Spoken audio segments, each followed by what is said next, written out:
जय हिंद दोस्तों। बीपीएससी मस्ती अकाडमी में आप सभी दोस्तों को नमस्कार। आज मैं लेके आया हूँ मगध साम्राज्य से संबंधित तथ्य, जिससे प्रतियोगिता परीक्षाओं में बहुत पूछे जाते हैं दोस्तों।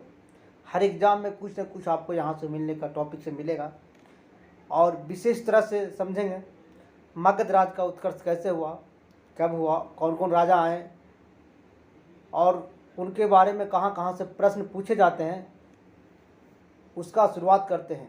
तो शुरुआत करने से पहले मेरे दोस्तों कुछ वर्ड है जो मोटिवेशन पावर देगा आपको, उसके बारे में हम बताते हैं। कहता है कि कुछ आरंभ करने की आवश्यक नहीं है।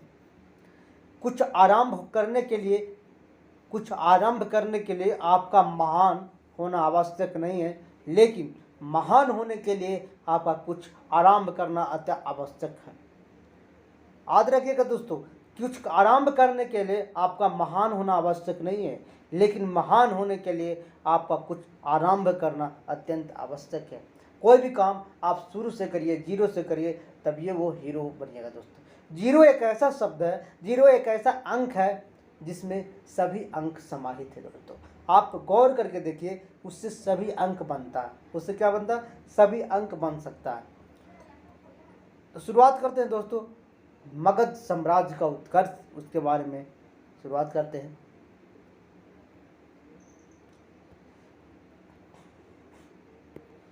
मगध साम्राज्य का उत्कर्ष अध्याय 6 तक मैं पढ़ा चुका हूं और 7 नंबर का जो अध्याय है, जो भी फैक्ट मैं ला रहा हूं दोस्तों, वेरी एग्जाम संबंधित क्वेश्चन।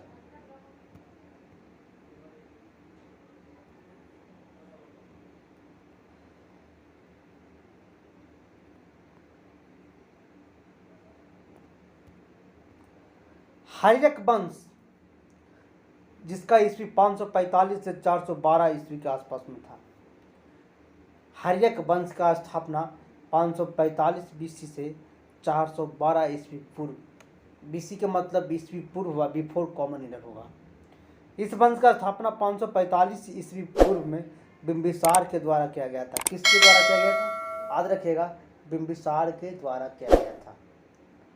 545 ईस्वी में से लेकर के 412 ईस्वी तक हर्यक वंश चला था। इसमें 545 ईस्वी में हर्यक वंश का स्थापना बिंबिसार के द्वारा किया गया।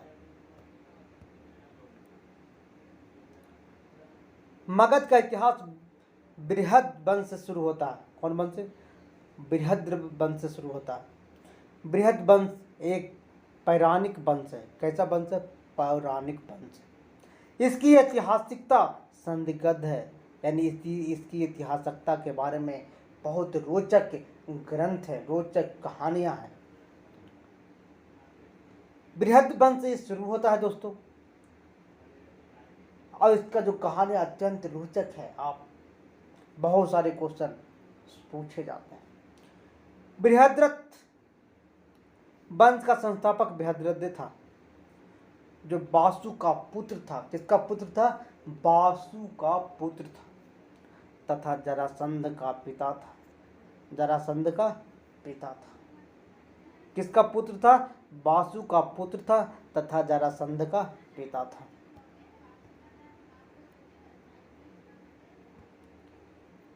बृहद्रथ वंश के बारे में महाभारत से जानकारी प्राप्त होता है, यानी बृहद्रथ के बारे में महाभारत से जानकारी प्राप्त होता है, जिससे भीम एवं जरासंध के मध्य द्वंद्व युद्ध की चर्चा शुरुआत किया गया था। द्वंद्व भीम और मध्य के बीच द्वंद्व युद्ध का हुआ था। बृहद्रथ वंश के बारे में महाभारत से जानकारी मिलता है, याद रखिएगा। किसके जानकारी? महाभारत से जानकारी इसका मिलता है। हर्यक वंश भारत का पहला ऐतिहासिक वंश था और बिंबिसार भारत का पहला ऐतिहासिक शासक था। पूछेगा दोस्तों कि भारत का ऐतिहासिक वंश कौन था? तो हर्यक वंश। और भारत का पहला ऐतिहासिक शासक था तो बिंबिसार था। कौन था? बिंबिसार था।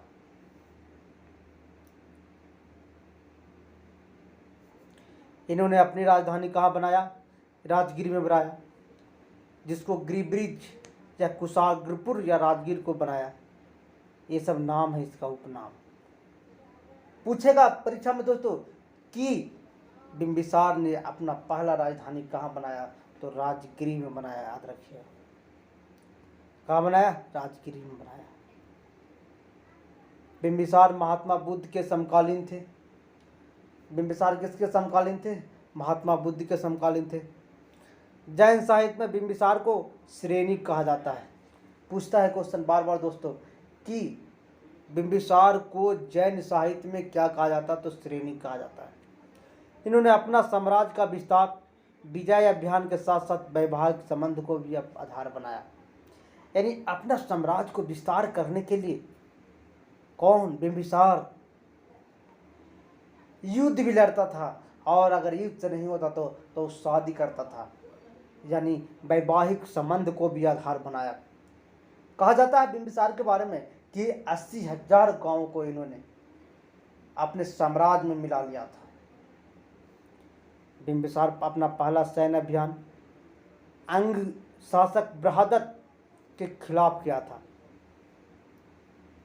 सबसे पहले अभियान वो किया था, उसी का अंग शासक था। सैन्य अभियान बृहदत्त के खिलाफ किया था, जो जीतकर मगध को साम्राज्य में उन्होंने मिला लिया। किस साम्राज्य में मिला लिया? याद रखिएगा, बृहदत्त अपना ही पहला सैन्य अभियान अंग के शासक, कौन? अंग के शासक था बृहदत्त। अंग के शासक बृहदत्त के खिलाफ किया और जीत करके उसी मगध साम्राज्य में मिला लिया। पूछता है दोस्तों बिंबिसार ने पहला सैन्य अभियान किसके विरुद्ध किया, तो याद रखिएगा बृहदत्त के विरुद्ध किया। उसको जीत करके अपने मगध साम्राज्य में मिला लिया। बिंबिसार के समकालीन एक शासक थे अवंती के, जिनका नाम था राजा चंद्रप्रघोत। बिंबिसार के समकालीन अवंती के शासक था राजा चंद्रप्रघोत, जिसके दरबार में बिंबिसार ने पहली बार अपना राजवैद्य जीविका को भेजा था।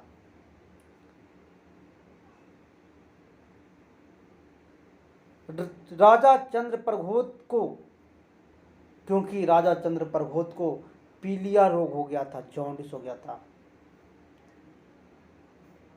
इस रोग से वैद्य जीवक मुक्ति दिलाने के लिए, यानी बिंबिसार ने अपना जो राजवैद्य जीविका था उसको राजा चंद्रप्रघोत के यहाँ भेजा था। राजा चंद्रप्रघोत को क्या हो गया था? पीलिया, जॉन्डिस हो गया था। उसी से मुक्ति के लिए बिंबिसार ने अपना जीविका को भेजा। लेकिन राजा चंद्रप्रघोत खुश होकर बिंबिसार को अधीनता स्वीकार कर लिया। बिंबिसार का क्या कर लिया? अधीनता स्वीकार कर लिया। साम दंड भेद सब तरह से बिंबिसार के पास गुण था दोस्तों।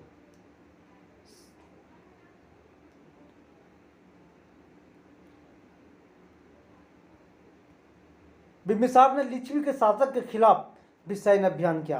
किसके खिलाफ? लिच्छवी के शासक के खिलाफ सैन्य अभियान किया, किंतु इससे बिंबिसार असफल रहा। लिच्छवी के खिलाफ सैन्य अभियान तो शुरुआत किया बिंबिसार, लेकिन वो कहा जाता है कि बिंबिसार लिच्छवी शासक के खिलाफ भी सैन्य अभियान किया। लिच्छवी शासक के खिलाफ भी क्या किया?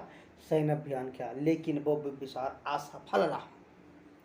बिंबिसार के शासनकाल में उनके पुत्र अजातशत्रु उनकी हत्या कर दिया। यानी बिंबिसार का शासनकाल चल ही रहा था, उन्हीं का पुत्र उनका हत्या कर दिया और खुद को शासक बना लिया। इसलिए इतिहास गवाह हो गया कि अजातशत्रु को पितृहंता कहकर पुकारा जाता है। अजातशत्रु शासक बनते ही अपना साम्राज्य का विस्तार प्रारंभ कर दिया। अपना साम्राज्य को क्या कर दिया? विस्तार को प्रारंभ कर दिया, बढ़ाने का काम कर दिया। अजातशत्रु बनते ही अपने साम्राज्य को जो विस्तार किया, गंगा नदी, गंडक नदी, सोन नदी के संगम पर पाटिल नामक एक सैन्य छावनी का स्थापना किया। कहाँ? गंगा नदी, गंडक नदी, सोन नदी के संगम पर पाटिल ग्राम नाम का एक सैन्य छावनी का स्थापना किया, जिसे अजात शत्रु के पुत्र उदयन के द्वारा पाटलिपुत्रा शहर के रूप में उसे विकसित किया गया। काकज ने उधर पिता को हत्या करके अपना साम्राज्य को विस्तार किया। उधर गंगा या गंडक नदी के जो सोन के संगम पर है, वहाँ पाटिल नामक एक सैन्य छावनी का भी बनाया। लेकिन बाद में वही सैन्य छावनी को अजातशत्रु का पुत्र, उसका नाम था उदयन, उन्होंने उसको पाटलिपुत्रा शहर के रूप में वो विकसित किया। किस शहर के रूप में? पाटलिपुत्रा शहर के रूप में वो विकसित किया। अजातशत्रु लिच्छवी के शासक के खिलाफ अपना सैन्य अभियान किया। बिंबिसार भी लिच्छवी के शासक के सैन्य अभियान किया था, लेकिन अब अजातशत्रु भी लिच्छवी के खिलाफ सैन्य अभियान किया, जिसमें से दो नए अस्त्र का प्रयोग किया गया, रथमुसल और महाशिलकंटक। अंत में ये दोनों अस्त्र प्रयोग करके अजातशत्रु का किया कि लिच्छवी की राजधानी वैशाली था। लिच्छवी की राजधानी कहाँ था? वैशाली था। उस पर इन्होंने अधिकार कर लिया। उस पर इन्होंने क्या कर लिया? अधिकार कर लिया।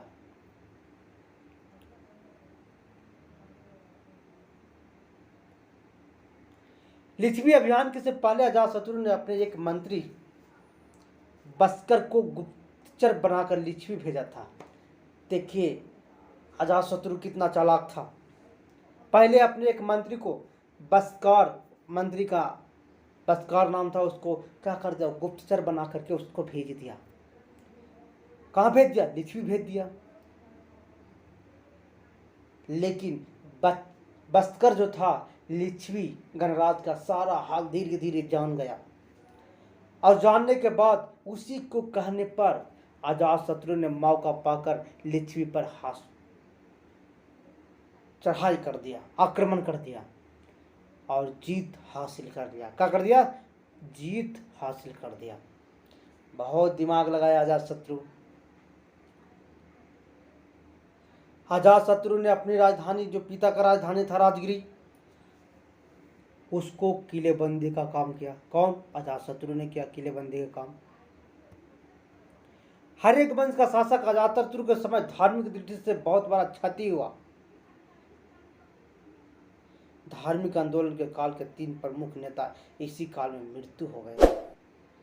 यानी उसी के काल में 3 प्रमुख धर्म आंदोलन के नेता उसी के काल में वो क्या कर दिए? मृत्यु हो गए थे। उसी काल में उनका एज पूरा गया तो वो समाप्त हो गए थे। पहला महात्मा बुद्ध, जो बौद्ध धर्म से संबंधित थे। दूसरा वर्धमान महावीर, जो जैन धर्म से संबंधित थे। और मखली गोशाला, ये तीनों धार्मिक आंदोलन के बहुत बड़े नेता थे। इनको अजातशत्रु के शासनकाल में ये बेचारे ऊपर चले गए।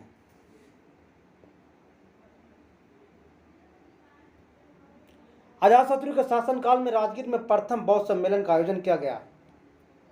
इस सम्मेलन की अध्यक्षता महाकश्यप के द्वारा किया गया। यानी अजातशत्रु के शासनकाल में प्रथम बौद्ध सम्मेलन का आयोजन हुआ था। इसका अध्यक्षता किसने किया? महाकश्यप ने किया। तो याद रखिएगा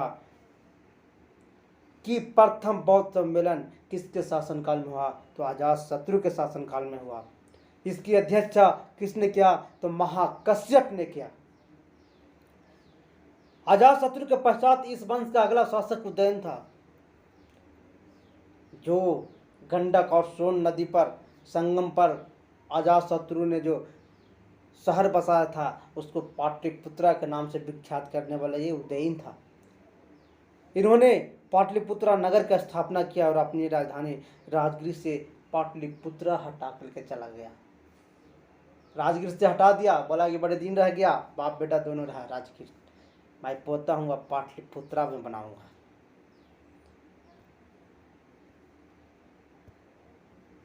इस वंश का अंतिम शासक नागदशक थे, जिसे शिशुनाग वंश का नामक व्यक्ति की हत्या करके हर्यक वंश के स्थान पर एक नाग वंश का स्थापना किया।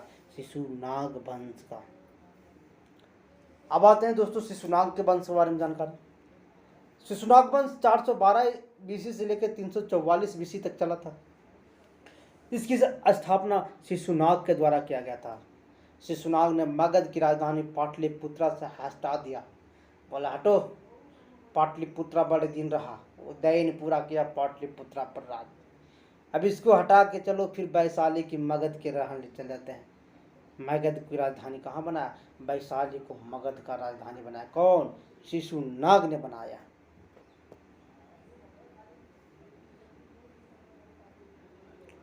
शिशुनाग ने मगध की राजधानी पाटलिपुत्रा को स्थानांतरित कर कहाँ के बनाया? वैशाली में।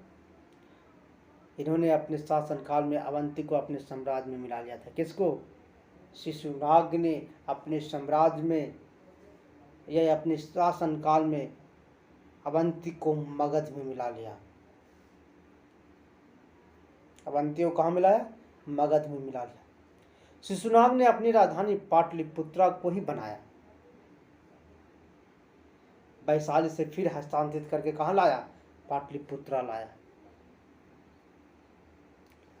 शिशुनाग के बाद इस वंश का अगला शासक कालाशोक था। कौन था? इन्होंने वजीर संघ को पूरी तरह से जीतकर, यानी वैशाली को पूरी तरह से जीतकर मगध साम्राज्य में मिला लिया। कौन? कालाशोक। कालाशोक को कहा जाता है काकबर्णिन कहा जाता है। कालाशोक को क्या कहा जाता है? काकबर्णिन कहा जाता है। कालाशोक ने एक बार फिर से मगध की राजधानी परिवर्तित कर वैशाली से स्थानांतरित कर पाटलिपुत्रा फिर ले आया। वैशाली से कालाशोक फिर राजधानी को क्या कर दिया? वहां से परिवर्तित करके फिर कहाँ कर दिया? पाटलिपुत्र ले आया। पूछेगा कालाशोक ने अपना राजधानी कहाँ से हस्तांतरित कहाँ लाया? तो वैशाली से हस्तांतरित कर कहाँ लाया? पाटलिपुत्रा फिर बनाया। कालाशोक के शासनकाल में ही वैशाली में द्वितीय सम्मेलन हुआ। द्वितीय बौद्ध सम्मेलन हुआ। कालाशोक के याद रखिएगा दोस्तों, कालाशोक के शासनकाल में द्वितीय बौद्ध सम्मेलन का आयोजन हुआ। द्वितीय बौद्ध सम्मेलन का आयोजन किसके शासनकाल में? कालाशोक के शासनकाल में हुआ था। इस वंश का अंतिम शासक नंदीवर्धन था, जिसकी हत्या महापद्मानंद ने कर दिया था। कौन क्या था? महापद्मानंद ने कर दिया था नामक व्यक्ति द्वारा किया, जिसे शिशुनाग वंश के स्थान पर एक नया वंश का स्थापना किया, जिसे नंद वंश कहा जाता है। शिशुनाग वंश का अंतिम शासक नंदीवर्धन था। पूछता है परीक्षा में बार बार दोस्तों कि शिशुनाग वंश का अंतिम शासक नंदीवर्धन, जिसकी हत्या महापद्मानंद नामक व्यक्ति ने कर दिया। नंद वंश का अंतिम शासक कौन था? नंदीवर्धन। महापद्मानंद नामक व्यक्ति ने इसको हत्या कर दिया और शिशुनाग वंश के